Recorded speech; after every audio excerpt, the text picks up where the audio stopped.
The bitter cold of dawn stung Olivia Henderson's cheeks as she watched her husband of 7 years climb onto the wagon beside another woman, his new paramour, leaving her standing alone on the dusty Oregon Trail with nothing but a small bag of possessions and the clothes on her back. "Thomas, please," Olivia called out, her voice cracking as the morning mist swirled around her skirts. "You cannot mean to leave me here. We vowed before God." Thomas Henderson barely glanced back, his expression detached as if she were a stranger.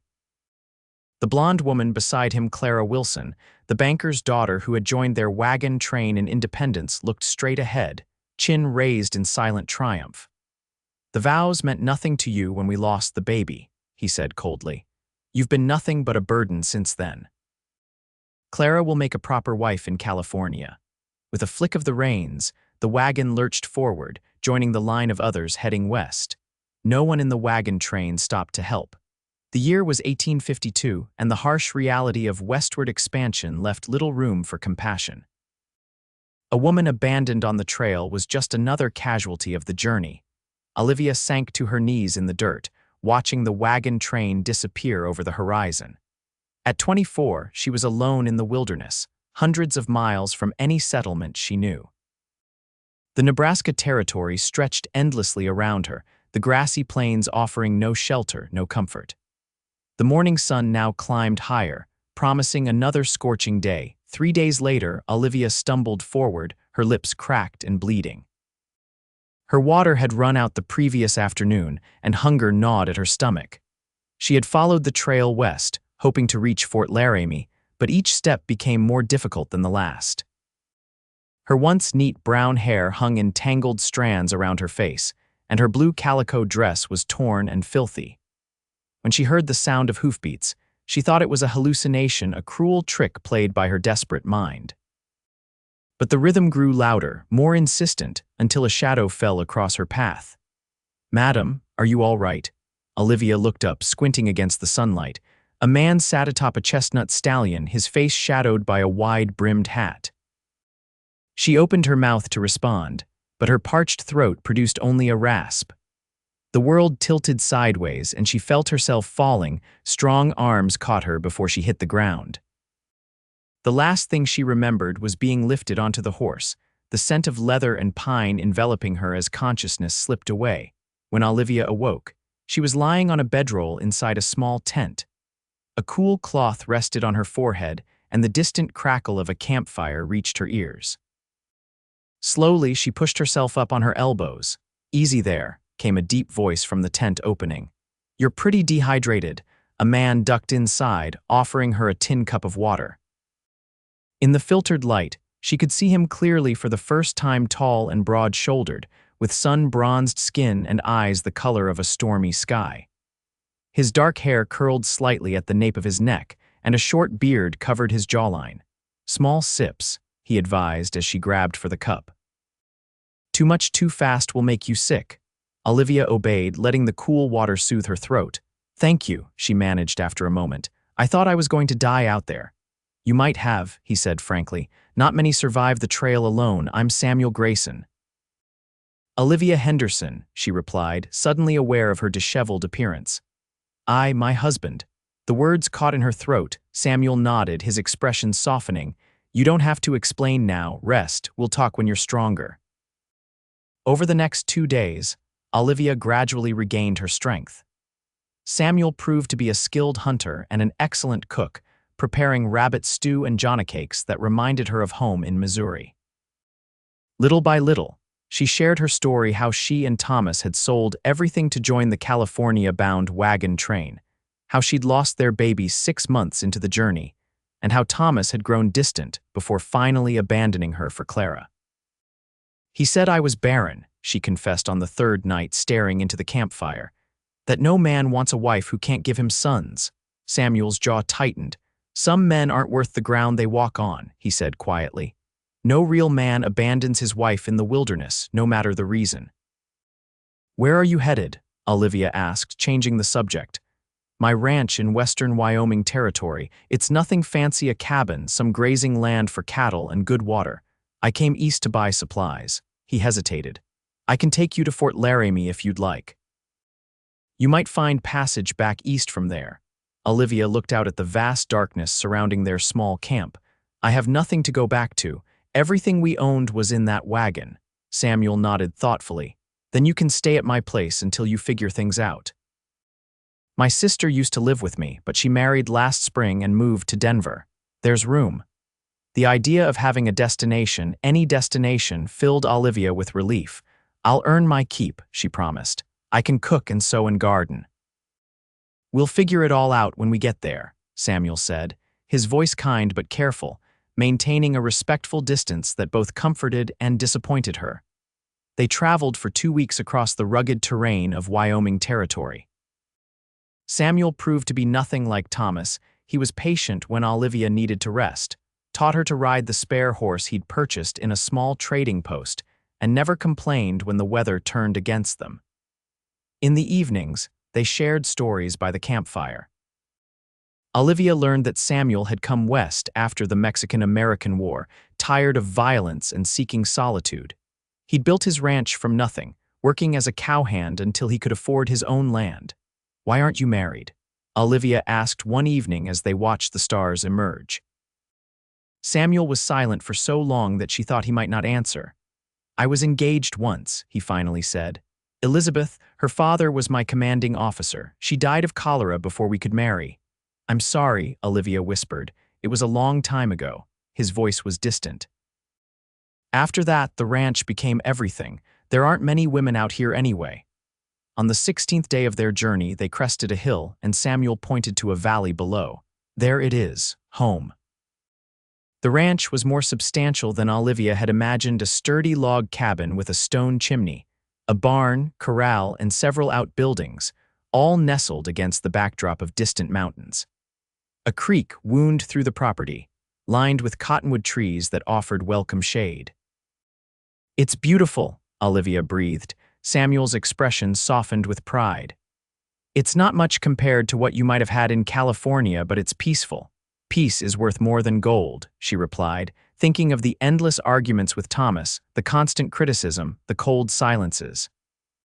The cabin was clean but sparse, a main room with a stone fireplace, a kitchen area, and 2 small bedrooms. Olivia was surprised to find curtains at the windows and a braided rug on the floor. "My sister's touches," Samuel explained, noticing her expression. "She said it needed a woman's hand." That evening, Olivia insisted on cooking dinner from Samuel's supplies, a simple meal of beans, salt pork, and biscuits. They ate at the rough-hewn table, the lantern light casting a warm glow over their faces. "I should warn you," Samuel said as they finished eating, "my nearest neighbor is 5 miles away. The winters are harsh and there's a town about a day's ride from here, but it's small. This isn't an easy life." "Neither was being left to die on the trail," Olivia replied. "I'm stronger than I look, Mr. Grayson." "Samuel," he corrected with a slight smile, "if you're staying, we should dispense with formalities." The next few weeks established a rhythm to their days. Samuel taught Olivia about ranch life, how to milk the cow, tend the vegetative garden his sister had started, and identify which plants were safe to eat in the surrounding wilderness. Though she had never considered herself particularly capable, Olivia found satisfaction in the physical work. Her skin tanned in the summer sun, and her hands grew calloused, but she felt more alive than she had in years. Samuel kept a respectful distance, sleeping in the barn despite Olivia's protests that she could take that space instead. "My mother would haunt me if I put a lady in the barn," he said firmly. "The cabin is yours until we figure out a more permanent arrangement." One afternoon in late August, Samuel rode out to check on his cattle. Hours later, dark clouds rolled in from the mountains, bringing a violent summer storm. When he hadn't returned by nightfall, Olivia paced the cabin anxiously, jumping at every crack of thunder. When the door finally flew open, Samuel staggered in, drenched and bleeding from a gash on his forehead. "What happened?" Olivia gasped, rushing to help him to a chair. "Lightning spooked my horse," he grimaced. "Threw me against a rock. I'm fine, just a little rattled." Olivia heated water and gathered clean cloths. As she gently cleaned the wound, she was acutely aware of his proximity, of the steady rhythm of his breathing, of the way his eyes followed her movements. "You've been a blessing, Olivia," he said quietly. I don't know what I would have done if you hadn't been here tonight." She felt her cheeks warm. "You saved my life, Samuel. I'm just returning the favor." His hand caught hers as she turned away.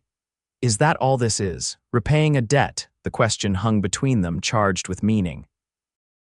Olivia looked into his eyes and saw something that made her heart race, hope, longing, and a question he was afraid to ask. "No," she whispered. "That's not all this is." That night, Olivia lay awake in her bed, listening to the rain on the roof and the occasional rumble of distant thunder. She thought of Samuel sleeping in the barn, of the warmth in his eyes when he looked at her, of the gentleness in his calloused hands. He was everything Thomas was not: honest, hardworking, kind. The realization that she was falling in love with him both terrified and exhilarated her. As autumn approached, the aspens turned golden on the mountainsides, and the air grew crisp with the promise of winter. Samuel took Olivia to the small town of Pine Creek, where she met the local people: the storekeeper and his wife, the blacksmith, the schoolteacher, and the doctor. Most were welcoming, though a few raised eyebrows at their unusual living arrangement. "People will talk," Olivia said as they rode home, the wagon loaded with winter supplies. Samuel's expression was unconcerned. "People always talk. It doesn't matter what they say, only what's true." "And what is true, Samuel?" she asked, her heart pounding. He was silent for a long moment, his eyes on the trail ahead. "The truth is that I never expected to find someone like you, Olivia. I never thought I'd want to share my life with anyone after Elizabeth, but these past months." He glanced at her, his eyes intense. "I don't want you to stay because you have nowhere else to go. I want you to stay because you want to be here, with me." The words she had been longing to hear settled over her like a warm blanket. "I do want to be here," she said softly. "When Thomas left me, I thought my life was over. Now I realize it was just beginning." That evening, as they unloaded the supplies, their hands brushed, and Samuel pulled her gently into his arms. His kiss was tentative at first, then deepened as she responded, her heart soaring with a joy she had never known with Thomas. "I love you, Olivia," he murmured against her hair. "I think I have since I found you on that trail." "I love you too," she whispered back, the words feeling right, true, and long overdue. 2 days later, Samuel rode into town alone and returned with Reverend Matthews, the circuit preacher who happened to be passing through. Under the golden aspens by the creek, with only the mountains as witnesses, Olivia and Samuel exchanged vows. She wore a new blue dress Samuel had surprised her with, and wildflowers in her hair. "I promise to cherish you, protect you, and walk beside you all the days of my life," Samuel vowed, his voice steady and sure. "I promise to stand with you through whatever comes, to make this place our home, and to love you faithfully," Olivia replied, blinking back tears of happiness. That night, as husband and wife, they lay together in the cabin that was now truly their home. Snow began to fall outside, the first of the season, but inside, wrapped in Samuel's arms, Olivia had never felt warmer or more secure. Winter arrived in earnest, blanketing the ranch in deep snow that glittered like diamonds in the sunlight. The days were filled with work tending livestock, mending equipment, preserving food, but the evenings belonged to them alone. They read books by lamplight, Samuel teaching Olivia to play chess, Olivia showing Samuel how to dance to the music of his father's old fiddle. In their intimate moments, Olivia discovered a passion she had never experienced in her first marriage. Samuel's touch was reverent, his love expressed in actions as much as words. For the first time, she understood what it meant to be truly desired, truly cherished. Christmas came, and they exchanged simple gifts: a carved wooden box Samuel had worked on in secret, a knitted scarf Olivia had made from wool she'd dyed herself. They decorated the cabin with pine boughs and berries, and Samuel surprised her with a small spruce tree, which they adorned with paper stars and dried apple slices. "This is the happiest Christmas I've ever had," Samuel confessed as they sat before the fire. "Growing up, my father was often drunk during the holidays. After I came west, I usually worked through Christmas. There didn't seem much point in celebrating alone." Olivia squeezed his hand. "You'll never be alone for Christmas again, I promise."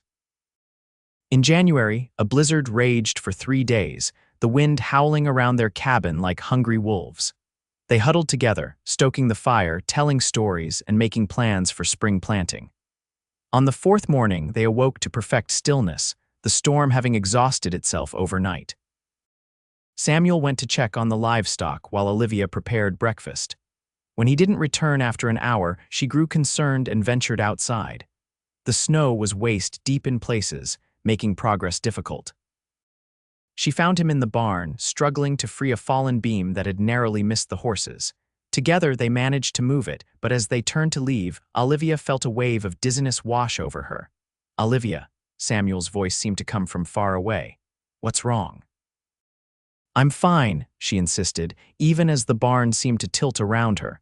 "Just a little lightheaded." Samuel scooped her into his arms, carrying her through the snow back to the cabin. As he laid her on their bed, his face was tight with worry. "I'm riding for the doctor." "No." Olivia caught his arm. "The snow is too deep and the trail will be invisible. I'm fine, truly, I think." She hesitated, scarcely daring to hope. "Samuel, I've missed my monthly courses, twice now." Understanding dawned in his eyes, followed by cautious joy. "Are you saying?" Olivia nodded, tears filling her eyes. "I think I might be with child." Samuel sat beside her on the bed, his hand trembling as he placed it gently on her still flat stomach. "But I thought, you said Thomas told you that you couldn't." "He was wrong about many things," Olivia said softly. Perhaps this was just one more lie. As winter slowly released its grip on the land, Olivia's condition became more certain. Her body changed, her dresses growing tighter around the middle, and a radiance seemed to emanate from within her. Samuel watched these changes with wonder and protectiveness, insisting she rest more and taking on additional chores despite her protests. "I'm pregnant, not invalid," she reminded him one April afternoon as he tried to prevent her from hanging laundry. "I know," he admitted sheepishly. "I just can't bear the thought of anything happening to you or the baby." "Nothing will happen," she assured him, taking his hand and placing it on her growing belly where their child had just kicked. "Feel that, strong, just like its father." Spring brought new life to the ranch, calves in the pasture, chicks in the henhouse, and fresh green shoots in the garden. Olivia and Samuel expanded the vegetative plot, built a proper chicken coop, and added a room to the cabin for the baby. News of their expected child spread through the small community, bringing visitors bearing gifts and advice. In June, a wagon approached the ranch, visible from a long distance on the open land. Samuel grabbed his rifle, still cautious despite the relative peace of recent years. "Stay inside," he told Olivia, but she ignored him, standing on the porch with one hand shading her eyes, the other resting on her prominent belly. As the wagon drew closer, Olivia gasped. "It's Thomas," she whispered, recognizing the set of her former husband's shoulders, the way he held the reins. Samuel's expression hardened. What could he possibly want? The wagon stopped in the yard, and Thomas Henderson climbed down. He looked thinner than Olivia remembered, his clothes travel-worn, his face haggard. "Alone. Livy," he called, using the nickname she had once loved. "Thank God I found you." Samuel moved protectively in front of Olivia. "State your business, Henderson." Thomas's eyes flickered to Samuel, then back to Olivia, widening when he noticed her condition. "I've come to make things right," he said, his voice breaking. "Clara, she left me in California, ran off with a gold miner who struck it rich." He took a step forward. "I was a fool, Livy. I've spent months tracking you down. I want us to start over." Olivia felt Samuel tense beside her, but she placed a calming hand on his arm. "There is no us anymore, Thomas," she said clearly. "I'm married to Samuel now. This is my home and this is my family." She emphasized the word as she cradled her belly. Thomas's face contorted with anger. "You can't be serious. You're my wife under the law." "Not anymore," Samuel interjected. "We have papers from the territorial court declaring her abandoned. Our marriage is legal in every sense." Thomas took another step forward, his hand moving toward the gun at his hip. "I'm not leaving without her." Samuel's rifle came up in one smooth motion. "Yes, you are." For a tense moment, Olivia feared violence would erupt in their peaceful yard, then Thomas's shoulders slumped in defeat. "You've made your choice," he said bitterly. "No, Thomas, you made it for me when you left me to die on the trail," Olivia replied, her voice steady. "Now please go and don't come back." After a long moment, Thomas climbed back onto his wagon. "You'll regret this," he called as he turned the horses. "That cowboy won't make you happy." Olivia leaned against Samuel, his arms strong around her shoulders as they watched Thomas disappear down the trail. "He's wrong, you know," she said quietly. "You've already made me happier than I ever dreamed possible." That night, as they lay in bed, Samuel held her close. "For a moment there, I was afraid you might go with him," he confessed. Olivia raised herself on one elbow to look into his eyes. "Never," she said firmly. "The day you found me on that trail was the luckiest day of my life. Thomas leaving me was a blessing I couldn't recognize at the time." In late August, as the first hints of autumn touched the aspen leaves, Olivia went into labor. The nearest doctor was a day's ride away, but the storekeeper's wife, Mrs. Jenkins, had experience as a midwife and came to assist. Samuel paced outside the cabin for hours, jumping at every cry from within, praying as he had never prayed before. When Mrs. Jenkins finally called him inside, the sight that greeted him brought tears to his eyes. Olivia, exhausted but radiant, cradling not one but two tiny infants in her arms. "Twins," she whispered in wonder. "A boy and a girl." Samuel sank to his knees beside the bed, overcome with emotion as he gazed at his children. "They're perfect," he breathed, gently touching each small head. "Just like their mother." They named the boy James after Samuel's father and the girl Elizabeth after the love he had lost. As autumn deepened into winter, the cabin was filled with new sounds: baby cries, lullabies, and the constant murmur of parents soothing their children. On Christmas Eve, 1 year after their first Christmas together, Samuel and Olivia sat before the fire, the twins sleeping peacefully in the cradles Samuel had crafted. "I have something for you," Samuel said, reaching into his pocket. He handed Olivia a small leather pouch. Inside was a gold locket on a delicate chain. When she opened it, she found a tiny picture of the twins on one side and a lock of their hair on the other. "Samuel, it's beautiful," she whispered, tears filling her eyes. "But how?" "I had it made in Cheyenne," he explained. "Rode out there while you were visiting Mrs. Jenkins last month. I wanted you to have something special to mark our first Christmas as a complete family." As he fastened the chain around her neck, Olivia thought of how far she had come from that desperate day on the Oregon Trail. From abandonment to abundance, from despair to joy. "When I was a little girl," she said softly, "my grandmother used to tell me that God never closes a door without opening a window.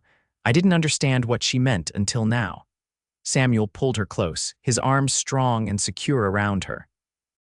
"I'm grateful every day that I happened to ride down that trail at just the right moment." "It wasn't chance," Olivia said with conviction. "It was destiny." Outside, snow began to fall, covering their ranch in a blanket of white, while inside, wrapped in love and warmth, the family Samuel and Olivia had created together slept peacefully, safe from the wilderness beyond their door. Years later, when the twins were grown and had children of their own, they would tell the story of how their parents met of a woman abandoned on the trail, who found not just rescue but redemption in the arms of a lonely cowboy, of a man who had built a ranch but discovered that a home required more than just walls and a roof. It became a legend in their family, a testament to the belief that sometimes the worst moment of your life can lead to the best, if you're brave enough to keep walking forward.